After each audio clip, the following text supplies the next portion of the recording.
শুভ সকাল, good morning সকল শ্রোতা বন্ধু এবং আমার সবাইকে আমার আন্তরিক শুভ সকাল, সুপ্রভাত, গুড মর্নিং শুভেচ্ছা রইল। আজ আমি এসে গেছি উত্তমপুর চৌরাস্তা। একটু আগে এসে গেছি, মানে ফোনে ছিলাম। তো সেই ঝিলবাড়ি, এগুলো ঝিলবাড়ি আছে এই উত্তমপুরের চৌরাস্তার মোড়ে। চৌরাস্তা মোড় না, সরি, উত্তমপুর মানে ঝিলের দিকে, আমাদের স্কুলের পিছনের দিকটা এসে গেছি। একটু হাঁটছি, দেখছি এদিকে কোথায় কি আছে না আছে, রাস্তাঘাট কেমন আছে সবই এই ক্যামেরার মধ্যে দেখতে পাবেন। এটা এখন আমাদের সে বিষ্টুবাবু ছেলে গৌতমের এটা বাড়ির কাছে এসে গেছি। তার এই বাড়ি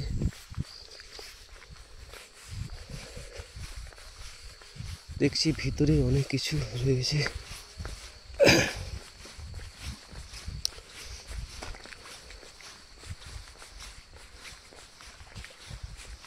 দেখি কোন দিকটা যাওয়া যায়। দেখি এটা যে বামুনপাড়া, এদিকটা যে বামুনপাড়া, এই আশিস মাতিঘর ভিতরটা রয়েছে। আমি এসে গেছি।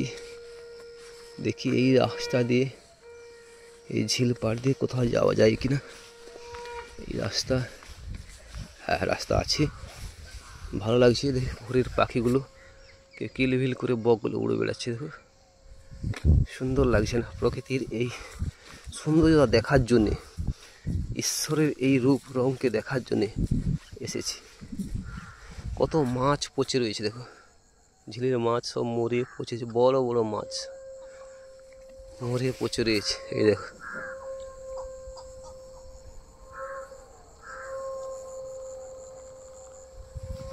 তো এই সেই ঝিল।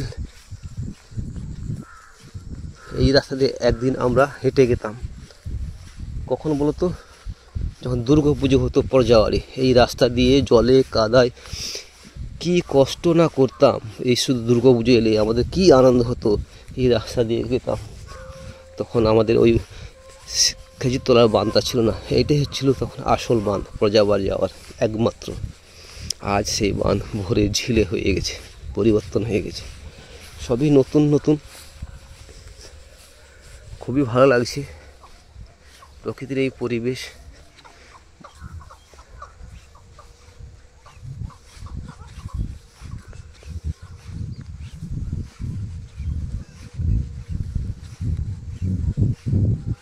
ওঠো ওঠো সূর্যাই রে ঝিকিমিকি দিয়া, আজকে তুমি আধার রাতে কোথায় ছিলে গিয়া রে।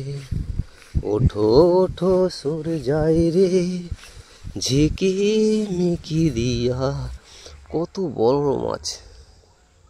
যাক, এখন সূর্য দেখা যাচ্ছে না, কুয়াশা ভরা, মেঘাচ্ছন্ন নেই, পরিষ্কার। কুয়াশার জন্যে মানে অন্ধকার অন্ধকার লাগছে, ভালোই লাগছে।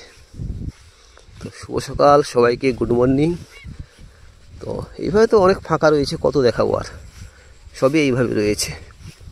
তো এবার এখানে আমি নাচ গান করব, শুটিং করব, তারপরে বাড়ি যাব। সবাই ভালো থাকো, সুখে থাকো, ধন্যবাদ।